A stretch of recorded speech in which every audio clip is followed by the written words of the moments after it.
What is the ideal age for feminine beauty? That's an awkward question. That's a loaded question. You almost feel like you're getting set up when that's presented. Anything like that, at least.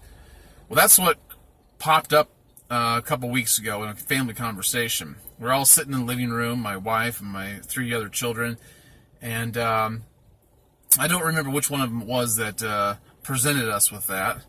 But my recommendation to you men is, if you're ever asked a question like that, do your best to not answer that question when you're in the company of another woman, especially if it's your wife or your daughters.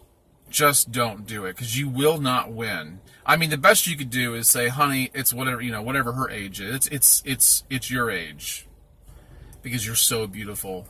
You just grow more beautiful to me every year, which they won't buy, but at least you haven't given them another age. Because you're convicted. You're tried and convicted before you can even finish giving your answer. But the reason that question was asked is because one of my kids had found out that Lewis Carroll, the author of Alice in Wonderland, had a penchant for young girls. And she said that, I think it was my daughter that said that she found out that his ideal age for feminine beauty was 12 years old. Yeah. Now, I told him, I said, now, I've read a biography on Carroll, and he did have a disproportionate amount of interest in young girls.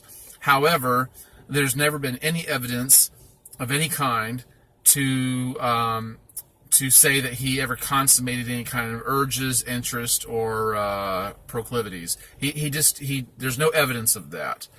It could have been I don't know if he had some kind of secondary mental illness, or if, I don't know, who knows?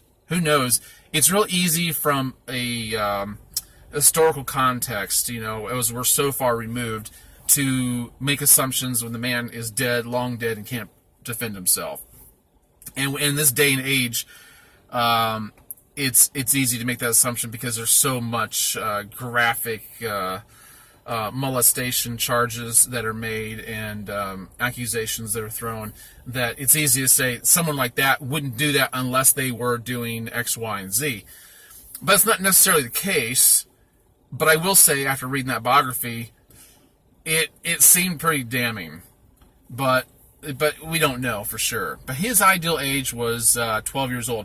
I don't have an ideal age for feminine beauty, and you probably don't either. If you have any kind of maturity to you whatsoever, you know that beauty is more than just skin deep.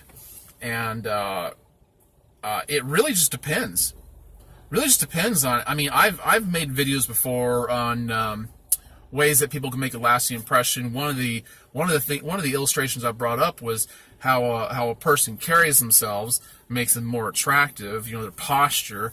And I cited Robin Wright from House of Cards. She's a very attractive woman, and the way she carries herself with her poise makes her aesthetically pleasing.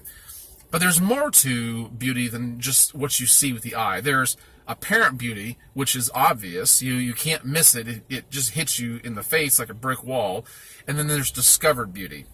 But it's really hard to pin your finger on what age. Now, if you try to answer that around your wife, you're going to be called a pervert or all sorts of things. Because this has happened to me.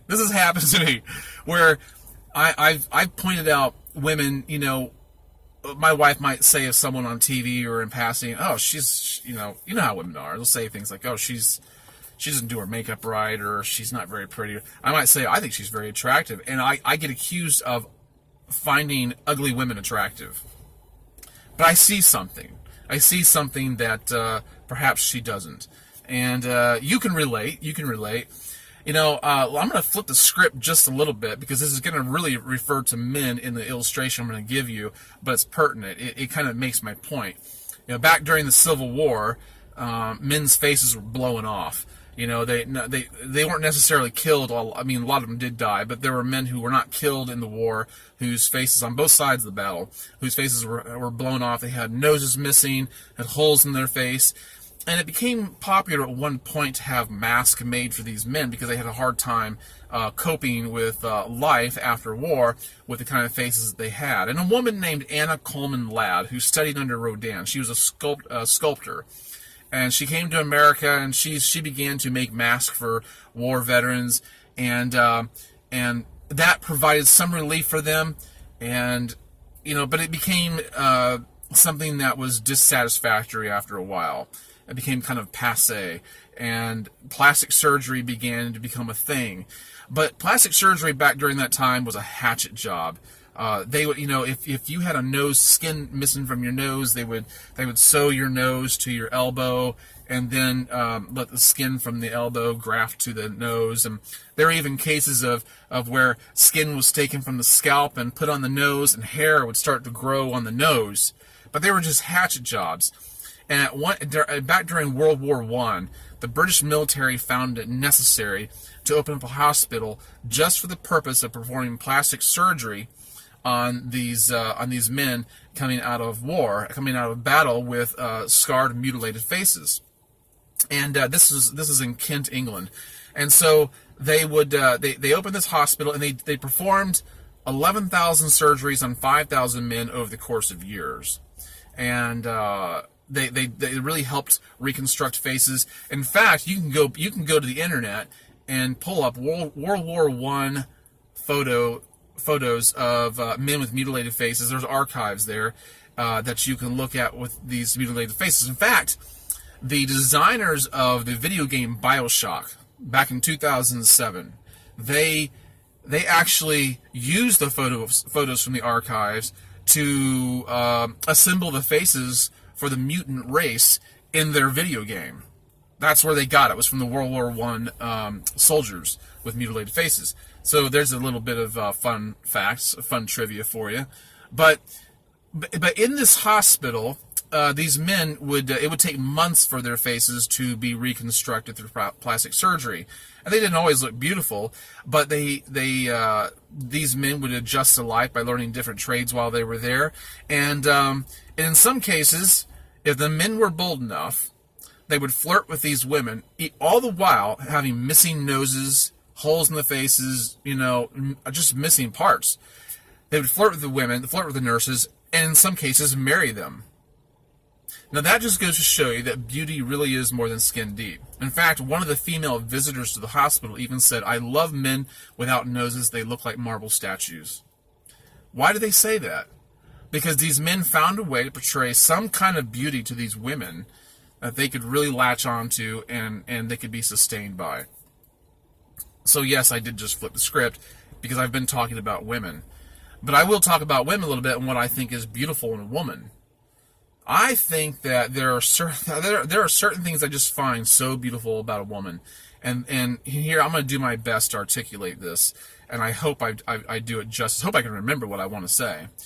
Number one is I think the way a woman carries herself, as far as what meets the eye, okay?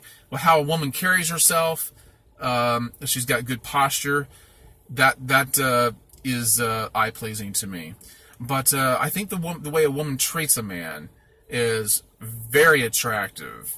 A woman who is just kind. It's becoming rarer and rarer all the time to find a woman that is kind. They're just, because of the feminist movement, they just don't want to be kind. They don't want to be nice. I think a woman who can be respectful.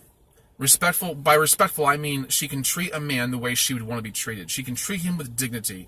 And if that woman, if we're talking about a woman with a particular man, who, if there's a relationship, if that woman treats that man with deference, above all other men, that's very attractive. Because I don't like women who flirt with and carry on with other men better than they do with their own husbands or boyfriends or what the case might be. And if you're in a relationship like that, you just need to get out of it. But I find a woman who can take personal accountability, personal responsibility for her own feelings and her own actions, rather than blaming somebody else for them all the time. I find that attractive. I find those. David Brown, the producer of Jaws, once said, he goes, I've never loved a dumb woman. The brain with moderately good looks is an overwhelming aphrodisiac. I'm on his side about that. I think he's absolutely right. But those are the things I find very attractive about a woman. That's why I think makes a woman beautiful. And if you're a woman listening to this, take a tip from a guy. Many of us men feel this way. Many of us men feel this way. And you men that are listening to this, or even you women, whoever you are, put it in the comments below what you find most attractive about a woman. And you women, you can tell us what you find wonderfully beautiful about a man. Although beautiful is not usually a word that you assign to a man. But what we're talking about, if we're talking about character or anything else, just whatever you find pleasing, put it in the comments below, because we men might want to know. And oftentimes it's not the things that we think. And that goes for both sides of the fence. But feel free to share this.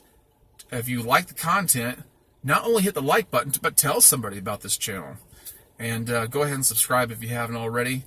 And I will catch you in the next one. Have a great day, guys. Catch you later. Bye-bye.